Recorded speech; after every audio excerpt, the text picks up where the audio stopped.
The fluorescent hum was a dull, persistent ache behind my eyes, a sound that had become as familiar as my own breathing. I sat in the cafeteria at 2 a.m., trays still set out, each metal rectangle a silent testament to meals long finished, lives lived somewhere else by other people. The air hung thick with the ghosts of burnt coffee and industrial disinfectant, a scent that clung to my clothes, to my hair, to the very fabric of my being. Around me, the tables were stark, unforgiving islands in a sea of linoleum. No one else was here, just me and the vast, echoing silence that pressed in from every corner. My own tray was empty, pushed to the side. I hadn't eaten. The appetite had gone, a casualty of the last few months, another thing lost among so many.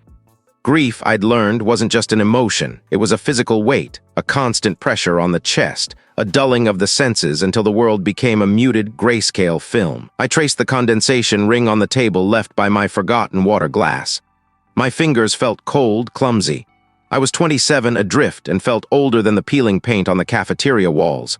I had been trying to piece things back together to find a new direction, but every path I considered felt like a dead end, every idea dissolving into the same murky aimlessness. My world had shrunk to this. The quiet hum, the stale air, the endless, empty nights. I'd started working the graveyard shift, stocking shelves in a nearby warehouse. It required no thought, no interaction, just the monotonous rhythm of lifting and placing, a welcome blankness. It was a holding pattern, a slow, silent decay. I hadn't heard footsteps. He carried a slim leather briefcase. My first thought was that I was in trouble, that I'd missed something, forgotten a procedure. My stomach tightened, a familiar knot of anxiety. He approached my table, his movements precise, silent. The absence of sound was unnerving. He didn't offer a smile. He placed the briefcase on the table with a soft thud. "Seth." His voice was low, devoid of inflection. It cut through the quiet hum. I nodded, my throat suddenly dry. "Yes, my apologies for the hour," he said, though his tone conveyed no actual regret.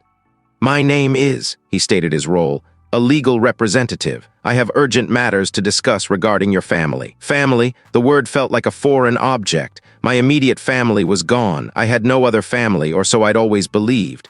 My mind raced, searching for any distant relative, any obscure connection. Nothing. This felt wrong, all wrong. "My family is gone," I managed, the words catching. The legal representative opened his briefcase. The click of the latches was unnervingly loud. He extracted a thick manila envelope, sealed with a wax impression I couldn't quite discern from my angle. He slid it across the table towards me. "Not all of them, it seems. There has been a recent passing, a great-aunt on your paternal side, a woman named Elara Vance." He paused as if expecting a reaction. I had none. The name meant nothing. "She passed without issue. You are her sole surviving heir." My brows furrowed. A great-aunt? I'd never heard the name. My father had never mentioned a sister, let alone a great-aunt. There was no family tree, no old photographs, no stories. The fluorescent lights seemed to flicker just for a second. "Her estate," the representative replied, his gaze unwavering. "Specifically her ancestral home, a property known as Blackwood Manor." He pushed a single yellowed photograph across the table. I picked it up. It was old, faded, the edges curled. The image was of a house, or what was left of one. It wasn't just old. It looked ancient, forgotten, as if it had grown out of the very earth it stood upon. Parts of the roof were missing, a gaping maw. Vines clawed at the stone, thick as a man's arm, pulling it deeper into the wilderness. It looked less like a home and more like a tomb. A shiver traced its way down my spine despite the stale warmth of the cafeteria. This wasn't a fresh start. It felt like a heavy, unexpected burden. The sheer remoteness of it, the decaying grandeur, spoke of isolation, of secrets buried deep. "It's in a rather secluded location," the representative continued, as if reading my thoughts. "Off the main roads, near the old forests far north. It's been vacant for decades. Elara Vance preferred to live elsewhere, but never relinquished ownership. The terms of the will are quite specific. You must occupy the property within 3 weeks to claim the inheritance in full. Otherwise, it reverts to a distant charitable trust." He slid a heavy, ornate key across the table. It felt impossibly old, like something unearthed from a forgotten past.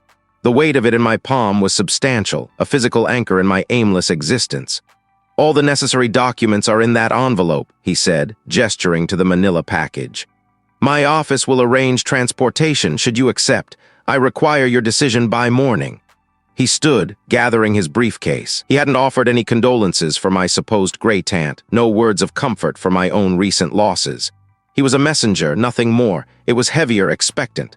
I stared at the photograph of the house, then at the key in my hand. Blackwood Manor, A name that tasted of dust and forgotten things, an inheritance I never knew existed from a relative I never knew lived. My quiet despair had been violently interrupted. Was this a new beginning, a chance to escape the suffocating familiarity of my grief, or was it something else entirely? What awaited me in that decaying house, nestled deep within the silent old forests? He was left alone again, the silence in the cafeteria at 2 a.m., trays still set out, pressing in on me like a physical weight.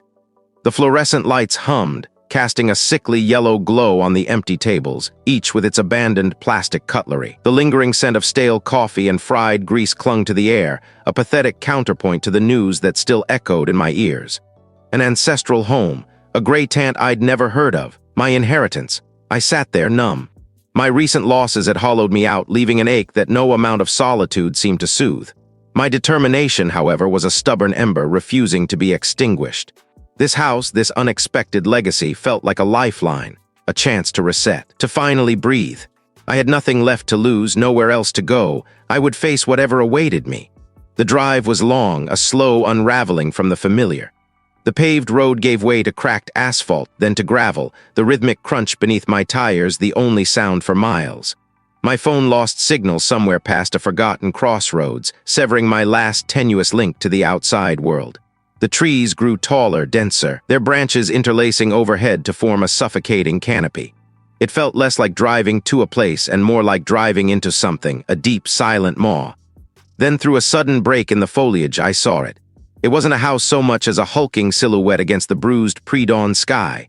A sprawling, overgrown garden choked the front, thorny brambles clawing at the porch, asserting their claim.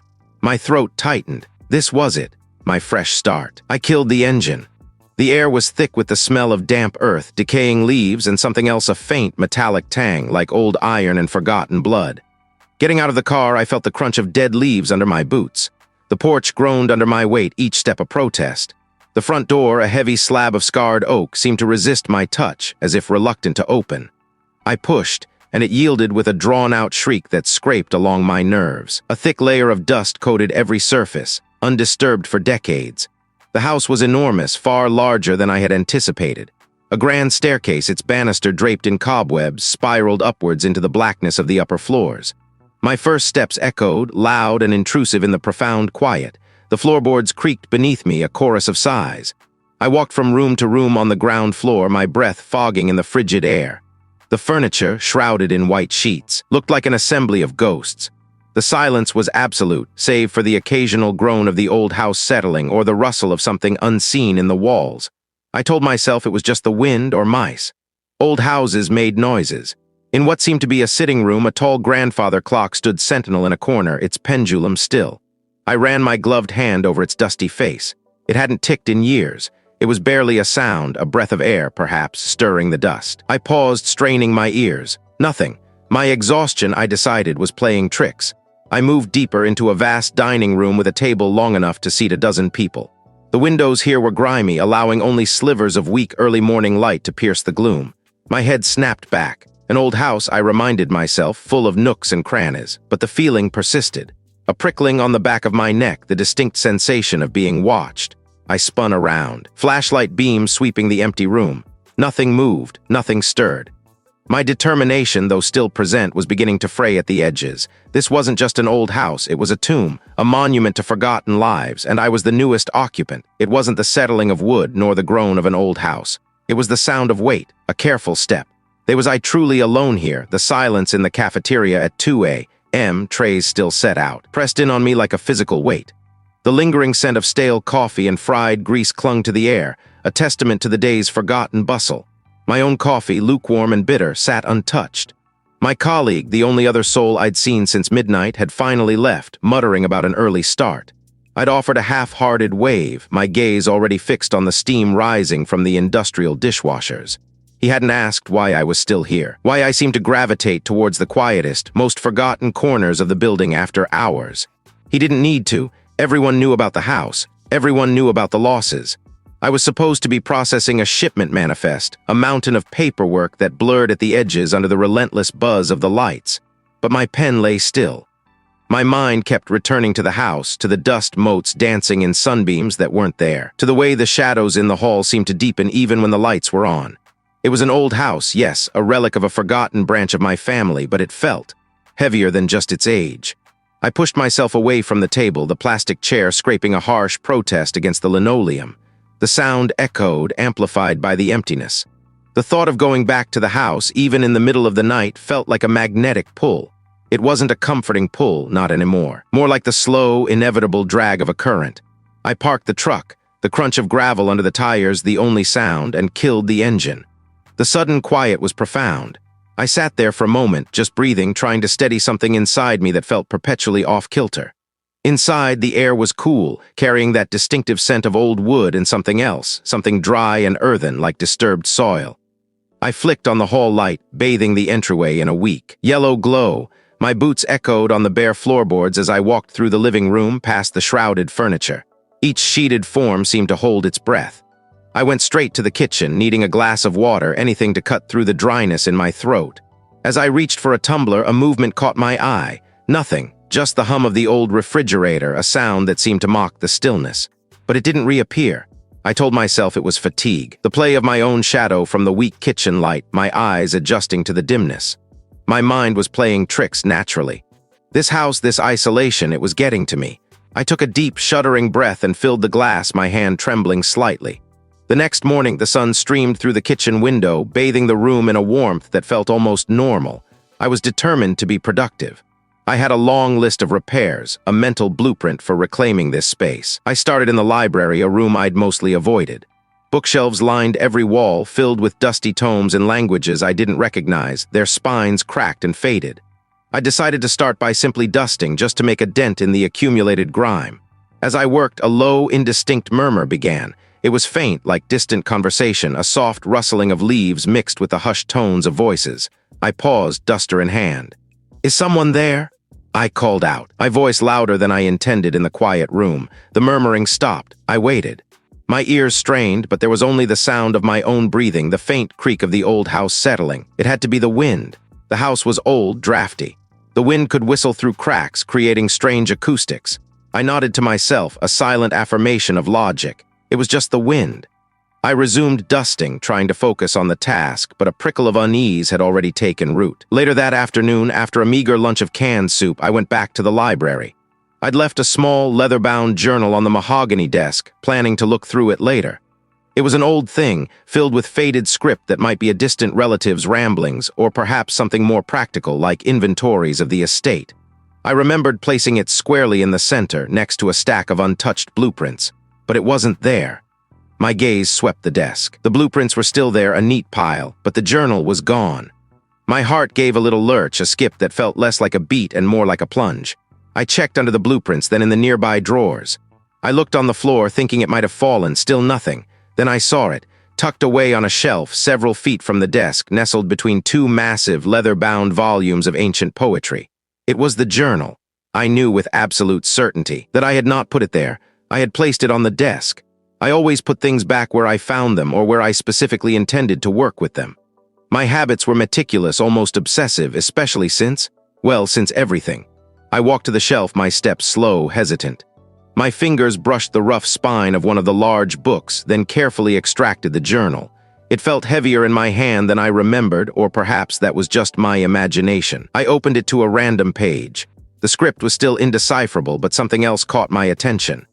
A faint, almost imperceptible warmth radiated from the pages, a warmth that felt like it had been recently held. Who could have moved it? There was no one else in the house. I was alone. Had I simply misplaced it, forgotten where I'd put it in my exhaustion? My mind scrambled for an explanation, any explanation that didn't involve anything else. I told myself I was tired, that grief was making me forgetful, that the old house was simply disorienting me. The lingering scent of stale coffee and fried grease clung to the air, a testament to a bustling day now long gone. I ran a hand over the cold, slick surface of the counter, the plastic laminate vibrating faintly with the hum of the fridge behind it. My own breath hitched, loud in the cavernous space. Why was I still here? Why was I letting this emptiness seep into my bones? The house was waiting. I knew it. It felt like a low thrum beneath my skin, a pull that was both terrifying and insistent. I needed to go back. I needed to face whatever was there, or I would drown in this quiet, sterile oblivion. The drive back felt longer than usual, the winding road swallowed by the skeletal trees that lined it. It looked more alive, somehow, than when I'd left it. More expectant. A single window on the second floor seemed to glow with a faint internal light, though I knew I'd left nothing on. My stomach tightened. Had I? My memory felt like a sieve lately, full of holes and distortions. I shivered, rubbing my arms, and flipped on the nearest light switch. The old bulbs flickered, grudgingly casting a weak, yellow pool on the dust motes dancing in the air. The silence was different here than in the cafeteria. It wasn't empty, but pregnant, watchful. I felt eyes on me, not physical, but a prickling sensation on the back of my neck. I walked through the downstairs rooms, each step a conscious effort. The floorboards creaked beneath my weight, but sometimes a distinct groan came from an empty corner, a sound too heavy to be mere settling. I paused in the living room, the cold air biting at my exposed skin. It wasn't uniform. It was a pocket of absolute frigidity that seemed to emanate from the old, ornate fireplace. I reached out a hand, feeling the sudden, sharp drop in temperature like stepping into a walk-in freezer. My breath plumed. It wasn't just the house being drafty. This was different. This was unnatural. It sounded like dry leaves skittering across stone, or perhaps something even older, more brittle. I spun around, my heart racing. Nothing. My determination, which had felt so robust in the cafeteria, began to fray at the edges. This house wasn't just old, it was inhabited. I needed answers. I went to the small study I'd found, a room filled with dusty, leather-bound books and a heavy oak desk. I pulled out my old laptop from my bag, its familiar weight a small comfort, and connected to the shaky satellite internet I'd managed to set up. My fingers hovered over the keyboard. What do I even search for when my house feels alive? History of local town name, ancestral homes? Unexplained phenomena, old houses. I started broad, typing in the address, then the family name I'd vaguely remembered from the inheritance papers. The results were sparse at first. Old property records, a brief mention in a local historical society archive. Then a forum. A local history enthusiast's blog. The posts were old, some dating back decades. They spoke of the house as the Widow's Peak, a local colloquialism I'd never heard. Faded. Another mentioned the melancholy that clings to the walls. They were vague, superstitious, but a pattern began to emerge: grief, despair, a sense of loss that seemed to repeat with each successive occupant. I leaned back in the creaking chair, the implications settling like a shroud. This wasn't just a house, it was a collector, a feeder. My eyes scanned the shelves, drawn to a section of bound ledgers and old journals. They were fragile, their pages yellowed and brittle.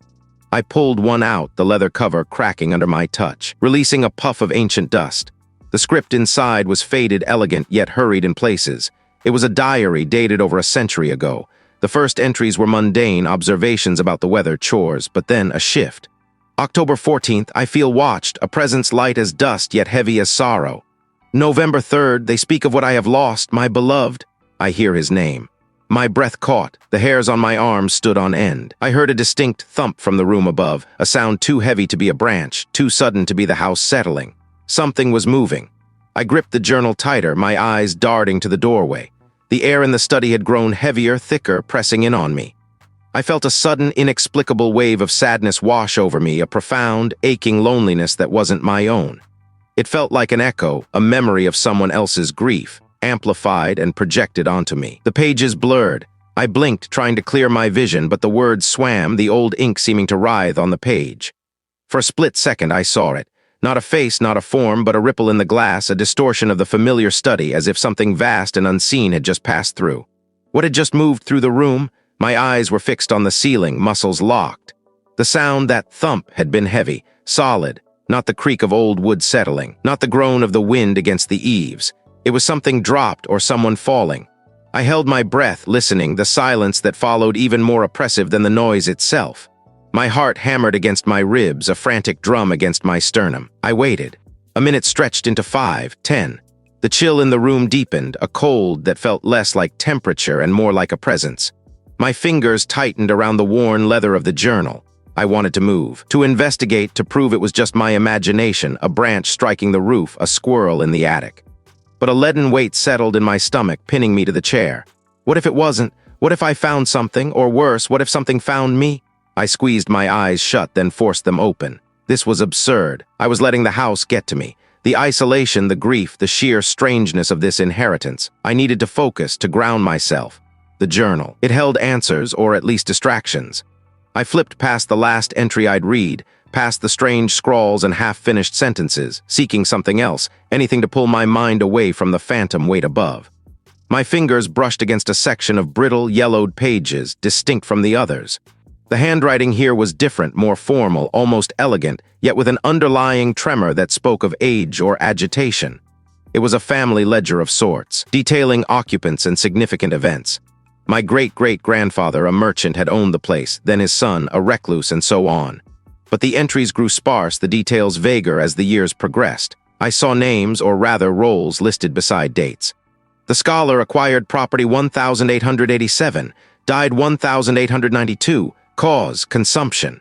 The widow inherited 1892, disappeared 1895, no trace. The painter purchased 1896, last seen 1901, artwork unfinished, believed to have fled in debt. Fled in debt, that's what they wanted people to believe, but the tone of the entry felt off, too clipped, too final. I felt a prickle of unease. I kept reading, tracing the faded ink with my fingertip. The industrialist bought 1902, confined to quarters 1904. Mental decline, passed away 1905. Confined to quarters, the words echoed in the quiet room, chilling me more than the cold air. What did that mean exactly? Who had confined him and why? The pattern continued. A string of short tenures, people moving in, then either dying suddenly, disappearing, or descending into some form of madness. The architect purchased 1923. He was found wandering the grounds, disoriented 1926. Taken away by family, never returned. Taken away, not left, not moved. Taken away. I shivered, pulling the threadbare blanket tighter around my shoulders. This wasn't just a house with a past, it was a house with a curse or something worse. The air felt heavy, as if the very walls breathed in the stories of the lost souls within. I imagined the architect, lost in the overgrown gardens, his mind unraveling like a cheap sweater. What had he seen? What had he heard? My eyes scanned the pages, searching for a common thread, a clue. The descriptions of their ends grew increasingly vague, almost dismissive, as if the record keeper grew tired of documenting the tragedies. The young couple moved in 1947, left abruptly 1948, house left vacant. Left abruptly. Why? What could make people abandon everything so suddenly? The entries implied fear, a desperate flight. A faint scratching sound, barely audible, came from the wall beside me. It was too soft for a rat, too rhythmic for settling wood. It sounded like fingernails dragging lightly, persistently against plaster. I froze, my breath catching in my throat. I squeezed my eyes shut, willing it to stop, to be gone. When I opened them, the scratching had ceased. But the quiet felt different now, charged with a new, subtle menace. I read on, my fingers trembling as I turned the pages. The handwriting morphed again, becoming jagged, frantic, almost illegible. The final entries were a jumble of dates and names, interspersed with increasingly desperate pleas and warnings. It watches, they move. The last entry, dated almost 60 years ago, was a single stark word: gone. Gone, just like the widow, just like the architect, just like so many others. Was this what awaited me? Madness, disappearance. I closed the journal, the weight of its secrets pressing down on me. I tried to sleep, but the images of frantic faces and empty rooms swam behind my eyelids. My dreams were a fractured kaleidoscope of the house's past. I was in a grand hall, but the walls were melting, dripping like wax. A low hum vibrated through the floorboards, a sound that made my teeth ache. I saw figures in the periphery, indistinct, their faces always turned away, their forms dissolving into smoke when I tried to focus. I felt a crushing loneliness, a profound despair that wasn't my own but seeped into me like poison. I was standing in a vast, empty room, the light fading, and a voice, deep and resonant, seemed to echo from the very foundations of the house, a voice that promised endless solitude. It felt like being buried alive, but the coffin was the entire house, and I was the only one left inside. The dream lingered, a sickly sweet taste of fear in my mouth. I couldn't stay there. I couldn't. Driven by a primal need to escape the suffocating presence, even if just for a moment, I stumbled out of my room, down the creaking stairs, and through the silent halls. I found myself wandering aimlessly until I pushed through a swinging door and entered the vast, echoing space of what must have once been a communal dining area. It was the cafeteria at 2A. Trays still set out on some of the long, institutional tables, ghostly remnants of meals long past. Empty chairs were pushed askew like diners had vanished mid-sentence. A single, forgotten spoon lay on a checkered tablecloth, reflecting the harsh light. The house wasn't just a building, it was a mausoleum of lost lives, of minds consumed. And now I was here. What had truly happened to the young couple who left abruptly? The images of frantic scribbles, of disappearing lives had clung to me, a shroud of icy dread that even sleep couldn't penetrate. I'd thrashed in my bed, or what I thought was my bed, tangled in sheets that felt like restraints. My breath came in ragged gasps, choked by the phantom dust of forgotten years, the whispered names of the lost. I tried to convince myself it was just the house, settling, creaking, groaning under its own immense weight. It was me it was watching, me it was waiting for. Then a sudden, jarring shift. One moment the suffocating black, the next a stark, fluorescent glare assaulted my eyes. My body jolted upright, a gasp tearing from my throat, but I wasn't in my bedroom anymore. My eyes, still bleary, struggled to adjust to the sterile brightness, a harsh counterpoint to the inky blackness I'd just left. I was sitting at a table. A long, laminate surface scarred with the ghost rings of countless forgotten mugs. Around me stretched an expanse of linoleum flooring, scuffed and worn, reflecting the harsh overhead lights in a sickly sheen. The air was thick with the ghost scent of stale coffee and disinfectant, a metallic tang that pricked at the back of my nose. This was the cafeteria at 2 a.m., trays still set out. Empty, utterly terrifyingly empty. Rows of tables and chairs, all identical, stood in silent formation. Each table held a plastic tray, a neatly folded napkin, and a set of plastic cutlery waiting for an influx of people who would never arrive. My heart hammered against my ribs, a frantic bird trapped in a cage. How had I gotten here? I remembered closing the journal, the weight of its secrets pressing down, then trying to sleep. Nothing in between, no walk, no open door, no descent of stairs, just the instantaneous, terrifying transition. I looked down at my hands. They were trembling and the skin felt clammy. My clothes, the same ones I'd worn to bed, felt heavy wrong. A wave of nausea washed over me, making the bright lights swim. This wasn't right. None of this was right. Was this a dream? A vivid waking nightmare? I pinched my arm hard, a sharp, undeniable pain. It was real, or my mind was doing a very convincing job of pretending it was. A faint sound drifted from the far end of the room near the serving counter. A soft, rhythmic clink, clink, clink, like ceramic plates being stacked. I strained my ears, my breath catching in my throat. It stopped. Silence descended again, thick and suffocating, punctuated only by the low hum of the fluorescent lights. My gaze swept across the empty tables, each one a stark white canvas. Then I saw it. On the tray directly in front of me, nestled where a plate should have been, was a single withered rose. Its petals were brown and brittle, crumbling at the slightest touch. It wasn't there a moment ago. I knew it. My mind recoiled, a frantic denial. It was my name, but not my name. It sounded like an echo, a distorted memory of a voice I once knew. My mother's voice. I swallowed, the sound loud in my own ears. "Ira alone, Seth, always alone." The rose on the tray seemed to shiver, its dry petals flaking onto the plastic. The words were a poisoned arrow, finding their mark in the deepest, most tender wound. My parents. Their absence. My sister gone. The house had been a lonely place before I'd arrived, but I had made it lonelier still, filling its empty spaces with my own profound grief. Was that what it fed on? My despair? My isolation? My heart lurched. I spun around, my chair scraping against the linoleum with a shriek. Nothing, just the endless rows of empty chairs, bathed in the sickly glow. My breath hitched. I squeezed my eyes shut, pressing the heels of my hands into them, trying to banish the phantom.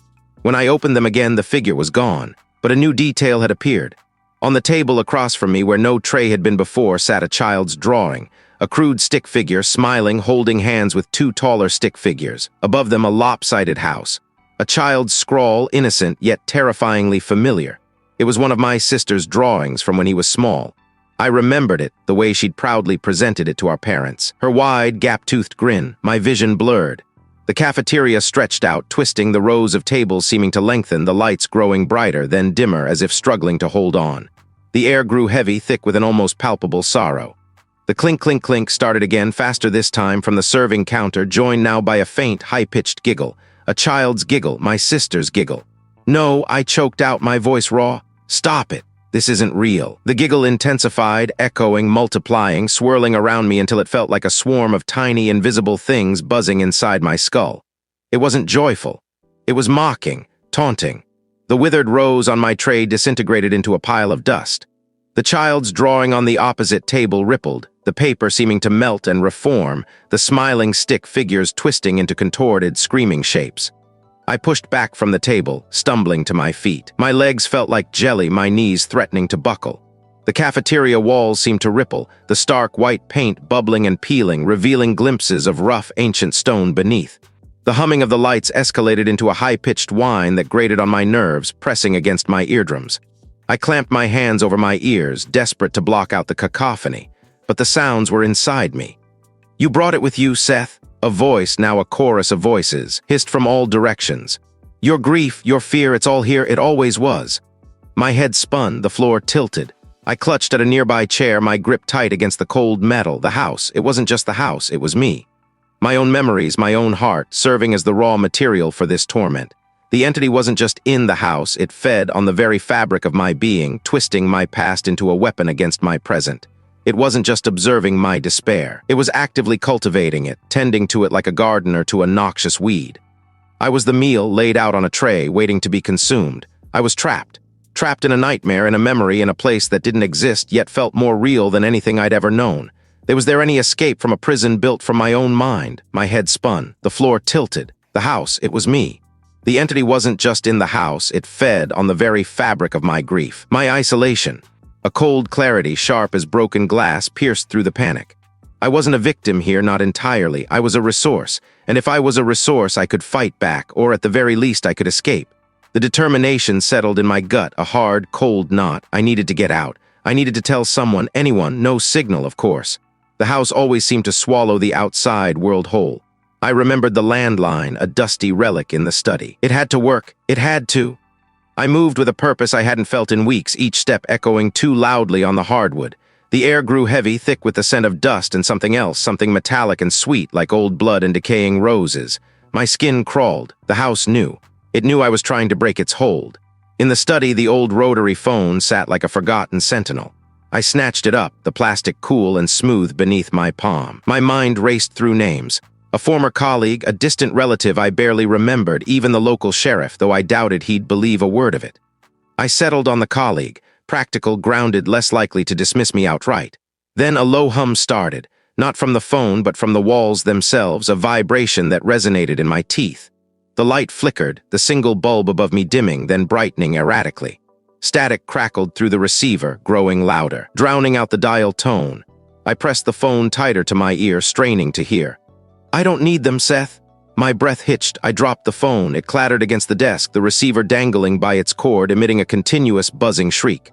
My heart hammered against my ribs. I scrambled back, overturning the chair, my legs tangling in the rug. It wasn't just in the house. It was in the line. It was everywhere. I backed out of the study, my gaze darting around the hallway. Then a new sensation, a warmth. It was a comfort I hadn't felt since before. A memory bloomed in my mind, vivid and sudden, the smell of my mother's baking, the rough wool of my father's favorite sweater, the quiet laughter shared with a friend. These weren't just memories, they felt like presences. It wasn't static anymore. It was pure thought, perfectly articulated. "They always leave, but I am here, I understand." A wave of profound empathy washed over me, so potent it brought tears to my eyes. It wasn't a voice I heard with my ears, but with my soul. It understood my loneliness, my profound sense of abandonment. It offered solace, a balm for wounds I hadn't even realized were still bleeding so profusely. The house, which had been a tormentor, now felt like a cradle. I drifted, drawn by an invisible current through the empty halls. The sense of foreboding had evaporated, replaced by a deep, almost narcotic peace. I felt seen, loved even. It was a dangerous comfort, a siren song sung just for me. It was an invitation. My feet, guided by an instinct I didn't recognize, carried me down a flight of narrow, servant stairs I hadn't noticed before, into the deeper recesses of the house. The air here was different, still and cool, carrying the faint, sweet scent of something baking. Impossible. I knew I was alone, but the smell was so real, so comforting. I pushed through a heavy, unmarked door, finding myself in a vast, unexpected space. It was a cafeteria at 2 a.m., trays still set out. Long, stainless steel counters gleamed under dim fluorescent lights, reflecting rows of overturned plastic chairs on the polished floor. But it was empty, utterly, unnervingly empty. Yet there was a warmth here, a palpable sense of presence. It pulsed, rhythmic and deep, like a slow, deliberate heartbeat. On one of the counters, amidst the stacked trays, a single plate sat. On it, a slice of apple pie, golden brown, steam still curling from its crimped edges. It looked perfect. It smelled heavenly. It was the exact pie my mother used to bake. "A fresh start, Seth," the thought echoed, clearer than ever, filling the vast space. "A new beginning with me. I won't be alone again, never again." My hand reached out, trembling, drawn to the pie. The warmth intensified, wrapping around me like a lover's embrace. It promised an end to the gnawing emptiness, a permanent cessation of the ache. All I had to do was accept. All I had to do was eat. But as my fingers hovered inches from the pie, a tiny, almost imperceptible flicker caught my eye. In the reflection of the stainless steel counter, where my own face should have been, there was only a shimmering distortion. And within that distortion, for a split second, I saw not my own eyes, but something else. Something ancient, something hungry. What did it truly want to feed on, and what would be left of me once it was done? My hand reached out, trembling, drawn to the pie. The warmth intensified, wrapping around me like a lover's embrace. But as my fingers hovered inches from the pie, a thin, brittle crack splintered through the silence. It wasn't the sound of a plate breaking or a branch snapping outside. It was sharper, like old bone giving way under immense pressure, echoing from somewhere deep within the walls or perhaps from within me. The sound vibrated through my teeth, a dissonant hum that made my vision swim. One moment I was in the dusty, shadow-choked kitchen of the house, the pie steaming on the chipped counter. The next, the world lurched, spun like a broken top, and then solidified into something entirely different. The familiar scent of ancient dust and decay vanished, replaced by the cloying tang of stale cooking oil and disinfectant. The flickering gaslight was gone, supplanted by the harsh, unwavering glare of fluorescent tubes humming overhead. I stood, not in the kitchen, but in a vast echoing space, a cafeteria at 2 a.m., trays still set out. My stomach lurched. The fluorescent lights cast a sterile, greenish glow over rows of empty tables, their plastic surfaces scratched and dull. Each table had a neatly stacked tray, a fork, a spoon, and a small, empty plastic cup. They waited silent for diners who would never come. My breath hitched. This wasn't real. It couldn't be. I closed my eyes, squeezed them shut, willing myself back to the kitchen, to the pie, to anything that made a modicum of sense. When I opened them, the cafeteria remained stark and unforgiving. This silence was dead, punctuated only by the low, electrical drone of the lights and the faint, rhythmic drip of a leaky faucet somewhere behind the serving counter. I took a shaky step forward, then another. My boots scraped on the linoleum floor, the sound impossibly loud in the vast emptiness. Where was I? My mind scrambled, desperate for an explanation. A dream, a hallucination brought on by exhaustion and grief. This was no dream. This was happening, a flicker at the edge of my vision. I whipped my head around. Nothing. My heart began to hammer against my ribs, a frantic drumbeat that seemed to echo off the high ceilings. I started to walk, my steps quickening, a desperate search for an exit, a door, a window, anything to break the suffocating sameness of this place. As I moved, a faint, almost imperceptible sound reached my ears. A soft, wet slurp. I froze, every muscle tensed. There was someone else here, a caretaker, a night watchman. The hope, fleeting as it was, brought a desperate surge of adrenaline. "Hello?" I called out, my voice cracking, thin and reedy in the cavernous room. No answer. Only the hum of the lights, the persistent drip, and then another slurp, closer this time, and something else. A faint, almost imperceptible scrape against metal, like a fork being dragged across a plate. The smell of stale grease intensified, mixing with something acrid, something metallic. My stomach churned. The serving line was spotless, gleaming under the fluorescent glare, but beyond it, the kitchen area was a black maw. I could hear my own ragged breathing now, loud and shallow. It was one of the cafeteria trays, but on it sat not a plastic cup or a metal fork, but a single glistening piece of pie. And it pulsed with a faint internal light, the same sickly warmth I had felt in the house.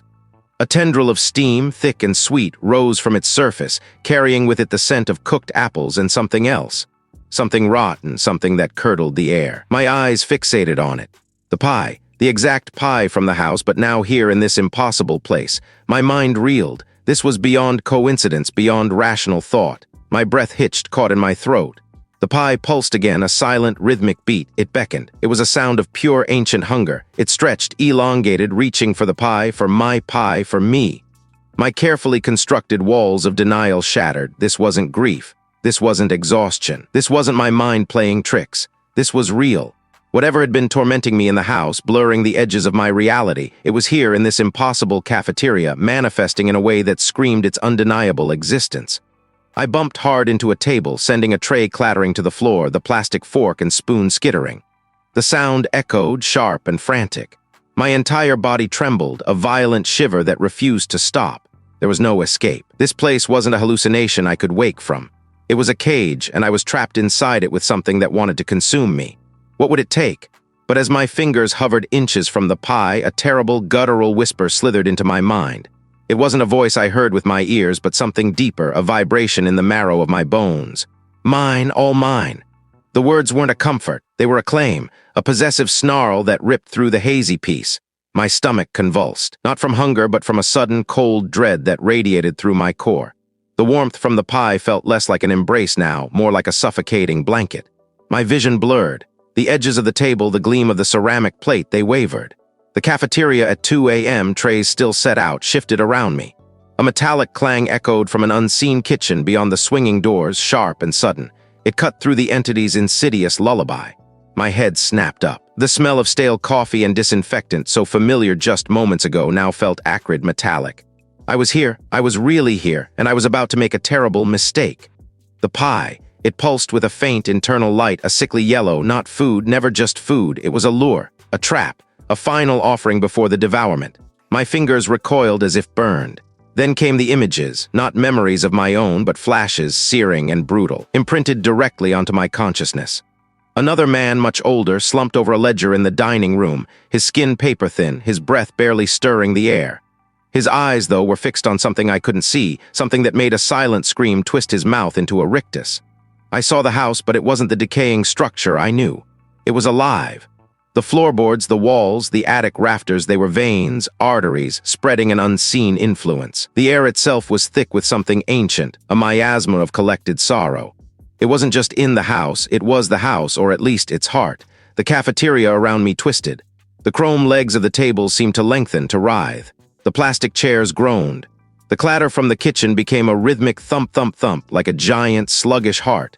My own heart hammered against my ribs, a frantic bird trapped in a cage. My breath hitched. The entity didn't just consume grief, it cultivated it. It was a farmer of despair. The faces in the visions, they were empty. Their eyes, though open, saw nothing. Their mouths, though moving, spoke no words that held meaning. They were husks, and then the ultimate offering. The final, sweet release that was no release at all, just the final surrender. It had been doing this for centuries, generations. The house was a monument to its endless hunger. Every loss, every heartbreak, every lingering regret I'd felt since moving in it had been carefully amplified, groomed, nurtured. My loneliness wasn't just my own. It was a feast prepared for a parasitic god. My father's death, my mother's fading memory, these were just ingredients. The entity didn't just feed on the fact of the grief, but the feeling of it, the raw, open wound it created. It wanted the despair, the aimlessness, the longing for an escape. The vision intensified. I saw myself, standing in the kitchen, a knife in my hand, staring at the raw ingredients for that very pie. But it wasn't my hand. It was my hand, but the intent wasn't mine. It was a compulsion, a puppet on strings. My mind recoiled. The entity hadn't just been a presence, it had been a puppeteer, subtly guiding my actions, shaping my thoughts, twisting my reality. It hummed with a malignant energy. The air grew heavy like breathing dust. I tasted ash on my tongue. My muscles locked. My teeth ached from clenching my jaw. This wasn't just some ghost. This was an ancient consciousness, an insidious parasite that had rooted itself into the very land and then into the structure built upon it. It wasn't about haunting, it was about harvesting. It wasn't about scaring, it was about devouring, and I was next. I was almost ready for the taking. The realization hit me with the force of a physical blow, knocking the air from my lungs. My chest constricted. I gasped, a ragged, desperate sound. The pie still sat there, innocuous and inviting, but now it was a symbol of my impending doom. The warmth was a lie, the peace was a lie, everything it offered was a lie, a carefully constructed illusion to lull me into its embrace. They were shaking, but not with fear alone. There was a tremor of something else, a spark, a refusal. It had almost claimed me, it had almost won. But the glimpse, the horror of its true nature, had ripped through its carefully woven deception. I wasn't a willing participant anymore. I was a victim, yes, but a victim who knew. The cafeteria lights flickered one last time, then steadied, buzzing with an indifferent hum. The stale air remained. The trays still lay out. Everything was as it had been, but I wasn't. The pie on the table seemed to mock me, a silent challenge. How could I fight something that was the very fabric of my existence here? My vision swam, the edges of the room blurring into a sickly yellow haze. The warmth of the pie, once a comfort, now felt like a fever pressing in on me, suffocating. The words, that guttural, possessive snarl, echoed in the hollow space behind my eyes. Mine. It wasn't a whisper. It was a brand seared onto my consciousness, claiming ownership of something I couldn't even name. My stomach heaved again, a dry, bitter gasp that left my throat raw. This was it. No more hiding. No more pretending these were just tricks of a grieving mind. The entity was real, and it wanted me. But I wasn't going to lie down and let it consume me. Not after everything I'd learned, everything I'd endured. A defiant spark, small but fierce, ignited in the pit of my despair. I would fight. I would escape. My legs felt heavy, but I forced myself to move to gather what little I had that mattered. My backpack, containing the journal and a few meager supplies, was my only real possession. I slung it over my shoulder, the weight a grounding presence against the rising tide of unreality. The plan, rudimentary as it was, formed in my mind. The old service entrance, hidden behind the pantry, was less used, less observed. I'd seen it. It was rickety, yes, but it offered a chance. A door to the outside, to the forest, to freedom. I moved through the kitchen, my senses on high alert. The air was thick, laden with the scent of damp earth and something else. Something metallic and faintly sweet, like old blood and decaying flowers. It clung to my skin, seeped into my clothes. Each step I took seemed to echo unnaturally, amplified as if the house itself was listening, breathing with me. I felt a prickling sensation on the back of my neck, the distinct impression of eyes fixed on me, unseen. My breath hitched. I squeezed my eyes shut for a moment, trying to clear the haze, to reorient myself. When I opened them, the hallway had shifted. The familiar paintings on the walls were gone, replaced by peeling wallpaper that seemed to pulse faintly in the gloom. The door to the pantry, my escape route, was no longer visible. I spun around, searching, my head whipping from side to side. Where was it? Where was the pantry? The house twisted, not physically, but in my perception. Walls seemed to ripple, floors undulate. My fingers recoiled. I found myself in a vast, echoing space. The air here was heavy with the smell of stale food, old grease, and something vaguely chemical, like disinfectant trying to mask decay. Metal tables, scarred and stained, stretched out in rows, each one set with a plastic tray, a plastic fork, and a half-eaten, congealed meal. A grayish mound of what looked like mashed potatoes. A shriveled hot dog. A gelatinous cube of something red. It was the cafeteria at 2 a.m. Trays still set out, as if everyone had suddenly vanished mid-meal. This wasn't the pantry. This wasn't even near the pantry. I hadn't opened a door. I hadn't turned a corner. One moment I was in the twisting hallway, the next I was standing in this desolate, frozen-in-time dining hall. A low hum vibrated through the floor, a resonant thrum that seemed to sink into my bones. It wasn't a mechanical hum. It was organic, alive, like the buzzing of a colossal, unseen insect. I walked slowly between the tables, my boots clicking too loudly on the linoleum. Each tray I passed felt like a silent accusation. The food looked ancient, yet perfectly preserved in its state of half-consumption. Were these the last meals of previous victims, of those who had fallen prey to this house, to it? I reached the far wall, desperate to find an exit. There were windows here, I remembered, or there should be. But there were none. I ran my hands along the rough surface, searching for a seam, a crack, anything, nothing, just an unbroken expanse of gray. The reality of my situation began to truly sink in. I wasn't just lost, I was contained, then I saw it. On one of the trays, nestled beside a half-eaten roll, was a small, leather-bound journal. It was identical to mine, the one I clutched in my backpack. I reached for it, my fingers trembling as I picked it up. The leather felt strangely warm, almost alive. I flipped it open.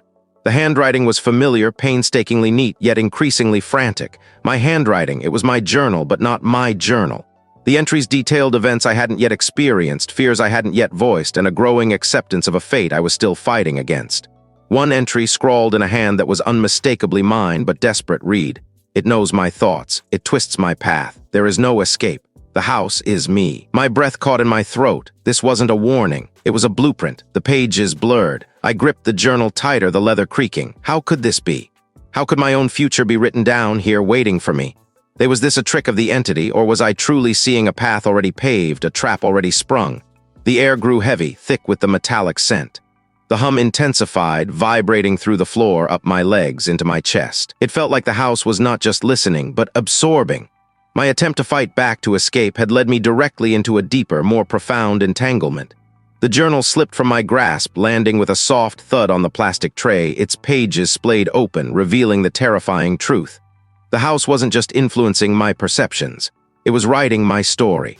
And I was reading it, chapter by agonizing chapter. Was there any part of me left that was truly mine? My breath caught in my throat. It was a blueprint. A chilling prophecy laid out by my own future self, or perhaps a version of me already consumed.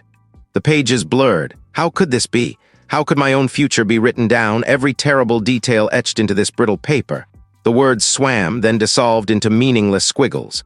My head spun, a disorienting lurch that sent a jolt through my spine. One moment the musty study, the next a stark, sterile chill. The smell of old, forgotten food hit me first, a cloying mix of grease and something vaguely metallic like stale blood. My feet, suddenly heavy, scraped against a linoleum floor. I blinked, trying to clear the haze. I was standing in a vast, echoing space. The high ceilings seemed to press down on me despite their height. Rows upon rows of empty plastic trays, forks and spoons still resting beside them, a testament to meals long since consumed. A single dripping faucet somewhere echoed like a slow, deliberate heartbeat. It wasn't just the shift in location that unnerved me. It was the absolute, profound emptiness. The journal, still clutched in my hand, felt like a lead weight. My fingers were numb. A low hum began, not from the lights, but from the floor beneath my feet, vibrating up through my worn shoes. It was a deep, guttural thrum, like something vast and unseen was stirring just below the surface. The temperature dropped, a sudden sharp plunge that made the fine hairs on my arms stand on end. My voice sounded alien, thin and reedy. The hum intensified, a resonant frequency that vibrated in my chest, rattling my teeth. My vision blurred again, the cafeteria walls seeming to waver, to breathe. The edges of the tables softened, then sharpened, like a camera lens struggling to focus. I felt a growing pressure behind my eyes, a dull ache that quickly spiraled into a throbbing pain. This wasn't just a place, it was a conduit, a trap. The entity wasn't just in the house, it was everywhere. It was reaching for me, seeping into the cracks of my mind, finding purchase in the raw grief and loneliness I'd carried like a shroud. I am tired, I am alone, let go. My knees buckled. I gripped the journal tighter, gripped tight. No, not here, not like this. I wouldn't surrender, not after everything. I wouldn't become another footnote in this house's gruesome history. My mother, my father, they are gone. I failed them. I am worthless. A wave of nausea washed over me. My stomach churned while rising in my throat. The pain behind my eyes intensified, feeling like a drill boring into my skull. I felt myself swaying, the floor tilting beneath me. My body was betraying me. It was giving in. But then, a flicker, a defiant spark, not of loss but of warmth. My mother's laugh, bright and clear as she chased me through a sun-dappled park. My father's strong hand guiding mine as we built a rickety treehouse. It wasn't the pain of their absence, but the pure, unadulterated love that pulsed through me. The entity thrived on despair, but it recoiled from this. The hum faltered, a momentary break in its rhythm. No, I am wrong. I pushed back, a desperate surge of will. They are not gone. I croaked, my voice raw. They live in me. My chest burned, a fierce, protective heat. This was it. This was the fight. I could feel the entity's presence coiling around me, pressing in, trying to smother that spark. It was like 1,000 invisible tendrils trying to pry open my skull to scoop out my very essence. My limbs grew heavy, sluggish, like I was moving through thick mud. The cafeteria itself seemed to distort. The rows of trays shimmered, multiplying, stretching into infinity. I was losing my grip on reality. Give in. It is easier. You are so tired, so very, very tired. The voice was soothing now, insidious, promising an end to the pain, a release. It painted images of soft beds, of peaceful sleep, of an oblivion free from the crushing weight of memory and grief. My eyelids drooped. The journal slipped from my weakening grasp, clattering to the floor with a dull thud that echoed like a gunshot. My body felt heavy. Too heavy to move, I was sinking, drowning in the entity's embrace. It was a sensation of being stretched thin, of my consciousness dissolving, blending into something ancient and terrifyingly vast. But then another memory, more recent, more urgent. The journal, the words. It feeds on loneliness, grief, and despair. My own words or the words of a future me. It needed those emotions. It didn't just consume, it mimicked. It showed me the worst of myself, amplified my sorrow to make me a willing vessel. The reveal hit me with the force of a physical blow. It wasn't just consuming my emotions, it was becoming my emotions. It was trying to overwrite me with my own despair, turning me into a reflection of its hunger. It wanted me to believe I was nothing but a shell so that I would surrender myself to become its puppet, its new host. This wasn't just about my life. It was about my soul, my identity. If I gave in, I wouldn't just die, I would cease to be Seth, I would become it. A surge of pure, unadulterated defiance, untainted by fear, roared through me. I might be afraid, but I wasn't broken. I wouldn't let it wear my skin. My eyes snapped open. The cafeteria was still there, blurry and distorted, but there. But I wasn't sinking anymore. I was fighting. I had to. I had found the will to fight. But how do I fight something that lives inside my own mind? Something that feeds on the very essence of who I am? The emptiness that had begun to swallow me recoiled, pushed back by the fierce, protective heat that now blazed in my core. It wasn't a warmth, not really, but a defiance, a sudden, sharp clarity that cut through the entity's tendrils. I felt its surprise, a flicker of something akin to confusion before it pressed harder, a relentless, invisible weight against my mind. My skull throbbed. My teeth ached. It felt like my very thoughts were being stretched thin, ready to snap. I gasped, a dry, ragged sound, and the world around me buckled. The oppressive shadows of the study, the dust motes dancing in the slivers of moonlight, the scent of old paper and decay, all of it twisted, shimmered, and then dissolved. One moment I was standing in the crumbling study, fighting for my sanity. The next I was somewhere else entirely. The air shifted, grew colder, carrying the faint, cloying scent of stale coffee and forgotten food. Fluorescent lights, buzzing with a sickly yellow hum, illuminated a vast, sterile room. Around me, tables were spread with plastic trays, some still holding half-eaten sandwiches, crusts curled and dry, or puddles of coagulated soup. This was a cafeteria. At 2 a.m., trays still set out.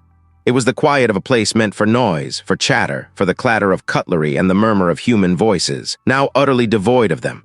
What was this? A trick, a final, desperate illusion. The entity wasn't just attacking my mind, it was warping my reality. I scanned the empty tables, the rows of plastic chairs, all perfectly aligned, eerily still. This wasn't a memory of mine. I had never been here. But the feeling, the overwhelming sense of quiet, lingering despair, it felt like the entity's signature. It was a place designed to evoke a specific kind of desolation. Not the grand, tragic sorrow of a lost loved one, but the mundane, everyday loneliness of eating alone, surrounded by the ghosts of conversations that never happened, of connections that were never made. The trays, forgotten and cleared by no one, spoke of an ending without resolution, a departure without care. My breath hitched. This was it. This was the reveal. The entity didn't just feed on monumental grief. It thrived on the small, insidious seep of everyday isolation, the quiet desperation of countless forgotten moments. This cafeteria, frozen in time, was a monument to that. It was the sum of all the tiny, insignificant moments of human loneliness, congealed and left to fester. The entity wasn't a single, vast sorrow. It was a hungry aggregation of a million quiet heartbreaks. If it fed on these small, discarded fragments of human isolation, then its weakness must be the opposite. Connection, defiance. It was listening. It was reacting.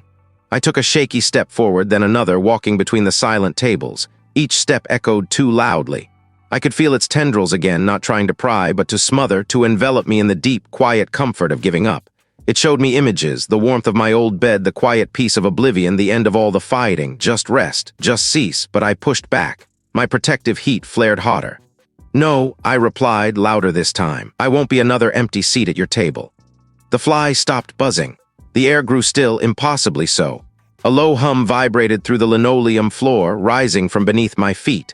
It was the sound of the entity, a deep, resonant growl that vibrated through my bones, a sound of ancient hunger and sudden, furious frustration.